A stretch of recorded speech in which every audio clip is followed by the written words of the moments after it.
Yoo-hoo, welcome to the garden. My name's Jess. Hello, come on in. Look at this. I'm in a new location. I've moved to Canada. I'm here. I'm here. So I don't think there were many people who were like on the edge of their seats, but apologies for the delay since the last video I made was the night before a cyclone, and then I just disappeared from regular broadcasting for like 2 weeks. That was because I was up in the air, and but also the power did go out for a few days. So I'll tell you about the cyclone. Kind of nothing happened, eh? Like, you might have seen some videos. I mean, the surf got really good. Not for me. I can't surf like that. I can hardly surf. But, yeah, so, well, okay, what happened was, I reckon I slipped into a timeline, at least in the, like the astral, where it actually happened. Because I woke up, so it was Thursday when I made that video, and they kept pushing the, prediction for like when it was going to hit to Saturday morning. So initially it was going to be Thursday night that it hit, and on Thursday night, in the middle of the night, I'd fallen asleep. My room was on the front of the house, lots of glass, and very exposed, and it was going crazy in there. And then the power went out, and so I'd just woken up from like a nightmare about the cyclone. So there was water in the house, and the roof had fallen off, and there was snow in my ears. And then I woke up and the power was out, and that doesn't usually happen in my area. So it was quite a trip. Like, you know, when you get up in the middle of the night and you're used to seeing like the oven lights or the microwave lights on and stuff, it was like everything was black, and it was going crazy outside, like crazy. The storm was wild and the wind was banging, and I was like, holy shit, it is about to blow. And I was like, I'm the only person in town that's awake for this. What is going on? And then I was like, well, if this is Thursday night and it's not meant to come till Saturday, then what the fuck's gonna happen until Saturday? Like, I freaked out. I really freaked out. And so I had quite a lesson in fear. I ended up sitting up all night meditating, and just experiencing the fear as a paradigm, or a almost like an entity, or a grid. Like, I was experiencing the fearing thoughts like flying into my head and altering my body, and I couldn't control my mind. Anyway, so that's the cyclone. So the power did go out for a while, but nothing really happened, and everyone was fine. I'm pretty sure it flooded some places, but yeah. So that's that. And then I moved away. So welcome to the new space for the next month, at least. Let's do a reading and see what wants to come out, and bless this new place I'm in. I kind of feel, what's the card? King of Swords. It's a bit glary. So for me, the King of Swords is, it's kind of the predecessor to the Queen. I guess that's what it is anyway. But for me, the King of Swords is kind of having a handle on all of the processes of your mind. And bringing it to a place where the feminine energy can then come in, into a mind room. You know how like your brain is room? It's like the room is clean. Say that, yeah, if the feminine was the cyclone, it's like you've moved all of the items that could break and smash from the room, allowing the feminine energy to pour in safely. And that creates the Queen of Swords, which is like the holistic handle on your mind and using your thoughts in a rounded, considered, emotional way. So I kind of feel like the theme lately for me has been comfort. That's weird that came out. I meant to say safety. I've just been thinking about the theme of safety and how it's almost overused a little bit in the rhetoric of like the psychological rhetoric that goes around. And we talk about it so much, like safety and the inner child, but I think it's way more important, and there's way more to it. Like there's more layers to it than the facade of safety implies. Let's see if there's more cards first. I have been thinking about that a lot. Like the underpinnings of safety and how it affects your manifestation. I guess that's kind of obvious, but this just fell out just before I started and I kind of ignored it. The Empress card. That came out for the cyclone too. Oh, cute. By the way, this deck we're using, it's called the Healing Waves Tarot, French edition. Oh, this card is so cute. It's making me cry. Oh, it's so sweet. Isn't this so cute? Especially when you put it next to this gull. Dude, by the way, the seagulls in in Canada are like roided up, as also the junkies too. Dude, the junkies in Canada are like turbo junkies. I wandered down, I was in Vancouver and I walked to downtown East Side by accident. Well, I just thought that sounded like the place to go. Like this, I was like, oh yeah, that's the center of the city. Hadn't looked up anything. It was like, I don't know, 6 p.m. And bro, I saw maybe 15 people that were parallel to the ground, horizontal, curled over. So this is what I'm talking about, bro. Why? Am I in the worst part of town right now? Dude, and I was like, what is happening here? And then I realized that there's a fentanyl problem, and I don't think fentanyl really happens in Australia. I don't know. But I'd never seen anything like that. You know, I've seen junkies, but our junkies do like meth and they're like up and at them, you know, but these ones were crazy, bro.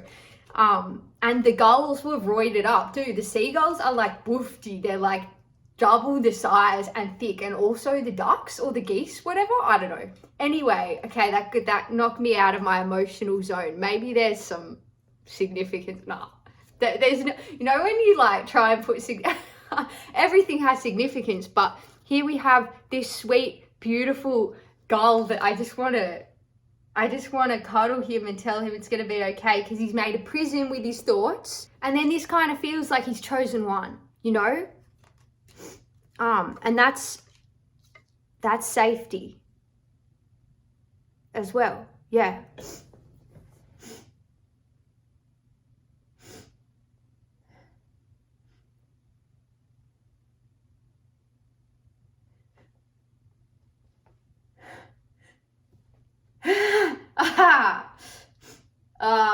There's no sneeze.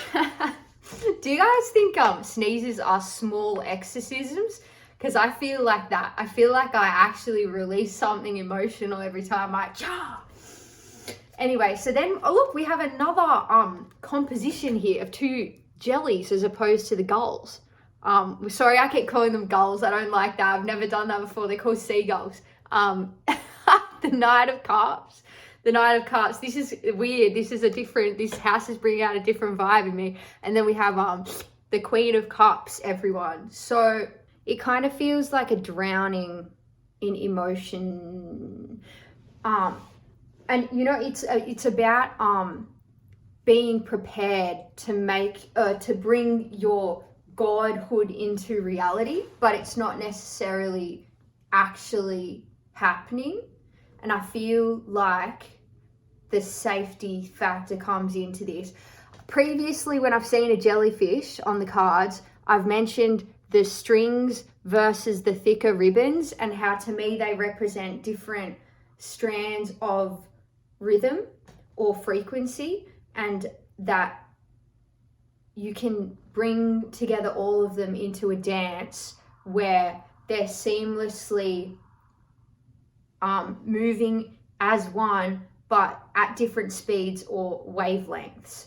But that could also represent chaotic thinking, or you know, having compartmentalizing your thoughts into kind of like this as well, like feelings of safety, like separating each situation visually and then identifying those characteristics as safe rather than a feeling inside.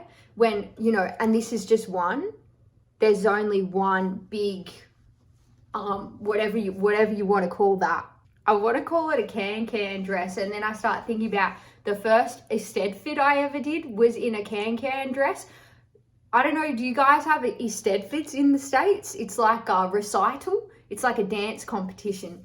Anyway, that was when I first started getting really nervous, because then you start associating dance with the competition. But yeah, this is about like mental associations with your thoughts. And rather than doing that, to bring it from the Knight into the Queen and to be able to draw down your goddess or God into the physical, into the flesh, it requires you to be able to feel all of those thoughts and apply safety everywhere you are, anywhere you are, so that, you know, you are the baseline. You know, the mantra would be something like, I am safe because I am me. And then you could loop it and say, I am safe because I am me, I am safe because I am me, I am safe because I am me. And you can interchange it like that and really fuck yourself up. Oh yeah, man, I'm sitting back on this like spinny chair and I feel different. I feel like a CEO. Oh, let's move along. What else is this? Because what is safety? You know, what is it really? Here we have this king card, and there's a bird sitting in the tree behind him, and he has his eyes closed, and it's like he can feel the bird singing to him in the back of his neck. And I'm starting to feel that. I think that's why I'm thinking about this concept. I can feel it coming in for me, where I didn't even know prior to now that I was forcefully cultivating safety from the outside in order to feel like I could manifest. And it was this idea that every day I would have to mentally or manually remind myself that I am okay, things are going to be okay. I can actually feel it, and then so I don't need to do this manual thing. And it makes me want to talk about mantras, because I did just say, what do they call them? Affirmations. So when you do an affirmation, it's going to bring out an energy or a signature in your system that that is how your system is currently responding to the phrase, right? And so if you repeat it mindlessly, you know, somnambulantly, you will just hammer in this feeling. So if you say to yourself, I'm a billionaire, especially if you're looking at yourself in the mirror, because the mirror is the ultimate sigil. You've got all these different living layers inside of your system, and you don't know, unless you're really tuning into the mirror exercise, which one of those layers you're connecting with. And then you throw this phrase in and you go, I am a billionaire. And your system is like, no, you're not. Of course you're not a billionaire. You're obviously not a billionaire. And then the system shuts down, and then you just keep hammering in the opposite. You're just giving yourself the opposite because you're trying. Did you see that? Yeah, because you're trying to tell yourself, I'm a billionaire, but the inside of your body is having an opposite response. And so we need to bring it down, which is why things like tapping is really good, like EFT. If you're gonna go with mantra, which I don't know if it's the most necessary thing. Sometimes it could be good to do it like once for a day or whatever. Like the series of, you can look it up. There's like, you start with this and there's this. Doing the tapping while you say the phrase is really good, because it will it will like churn the phrase. You need to be doing something at the same time to get the phrase pumping through the system, so you're actually working through the emotions behind the phrase rather than just repeating the imprint that's already there, because then you'll just get stuck and it won't do anything for you. That's a little side quest. And now we're back to the cards. So here we have wildflower, and in the fine print it says I am a wildflower, and at first you don't see the wild, and then you see, and then we have wisdom here. And I actually think that I would like to lead just five small minutes of a meditation where we can just bring this feeling of safety in, because I don't think I know how to talk about this, because how could you? It's a feeling. But it's to do with integrating the nature with the construct. So if you'd like to join me, it's up to you. You can accept the invitation and allow yourself to feel into the frequency or whatever the package that I'm experiencing over here. You can also experience it through your screen and ears and pores. So let's begin by putting our hands on our arms. You could call this hugging yourself, but if that feels lame, I don't know, that could feel lame. Think about this is a way to bring your meridians together. Well, to just to get the left side talking to the right side, you're creative, and that is the nature talking to the construct. And this, oh man, really does something great for the nervous system. So let's just sink into this for a moment and I'll be quiet.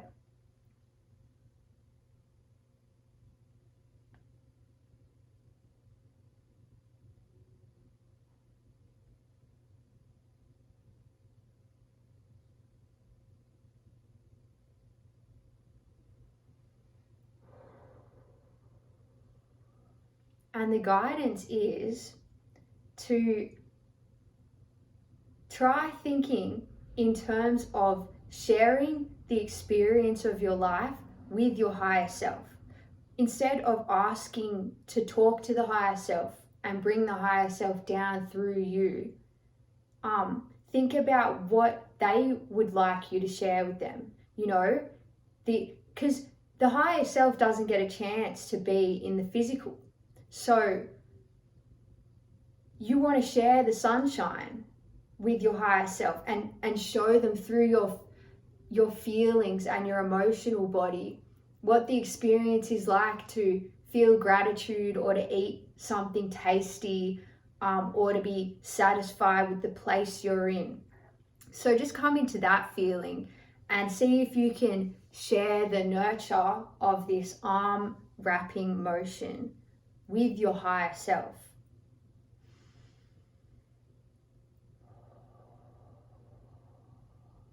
And you may feel that commences a two-way connection. For me, I see like the strands of DNA, or like two golden coils moving in a spiral.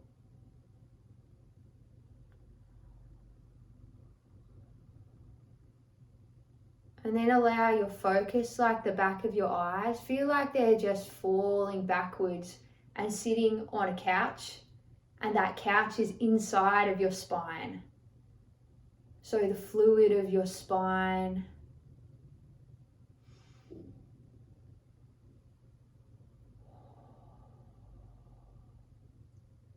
And as you sink into that couch, you become the couch. You are indistinguishable from the couch and the spine and the wrapping of your arms and your higher self. They all melt into one.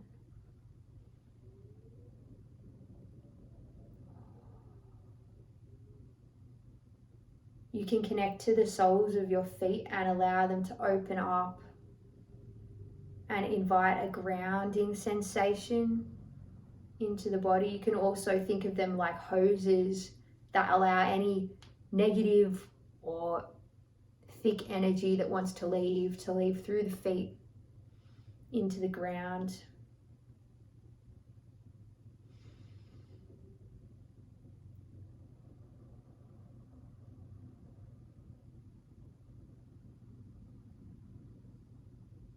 And if you do have your 2 feet planted on the ground, you can also just imagine it in your mind's eye that your feet are steady on the ground. Notice the emotion that this provokes, which is kind of a confident feeling that I'm not going anywhere. Like I'm steady and I'm still and I'm here. Even though all of this movement and cozying is happening inside of the system.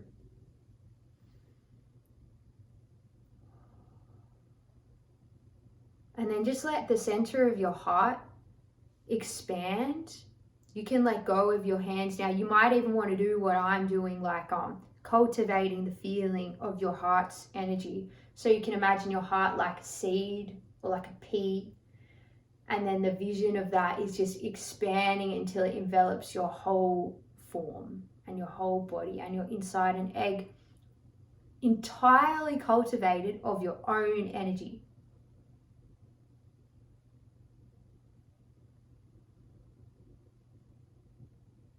And you can feel this with everything that you require in this moment to feel a sense of nurture and calm and clarity and nourishment. And you don't even have to think about that, because your higher self, which you are now deeply intertwined with, knows exactly what to put inside of your egg.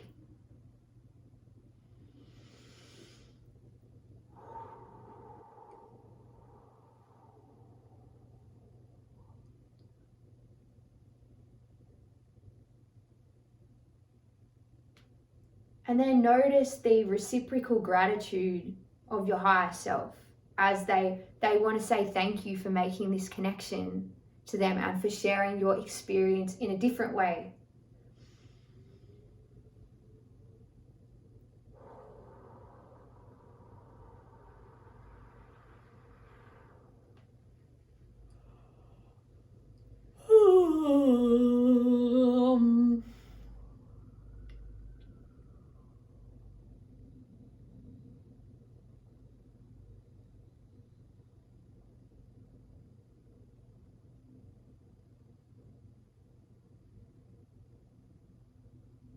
And now the feeling that arises is that you could be here forever. You could stay in this egg forever, and it may cause you to naturally fall into a state of hesitancy. Is that hesitance? Hesitancy? Fear, apprehension to take a step forward now that you're in the safety of this egg. But remember that this is an egg that is dynamic and fluid and mobile, and it can come with you wherever you go. So you are the egg. Notice that you're not separate from this feeling of safety. It's an emanation of your own thought process. So it's not reliant on me. It's not reliant on the stillness or the moment. It's entirely cultivated by you. And so now take this moment as we finish up, before you close your eyes, to lock in the sense of trust that your system has now taught you how to make this egg wherever you are, wherever you go, any time of the day, whenever you want.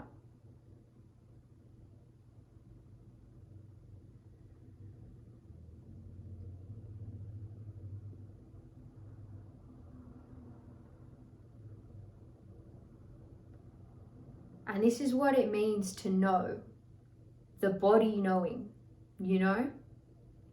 It's a feeling, it's not a concept.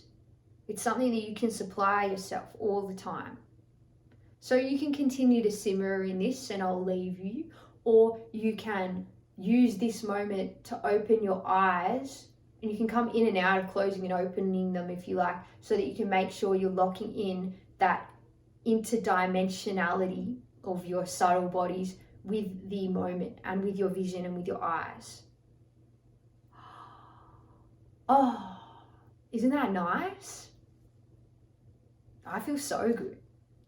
All right, I'm going to leave you guys to it. Thanks very much for joining me. I hope you had fun. See you in the next one.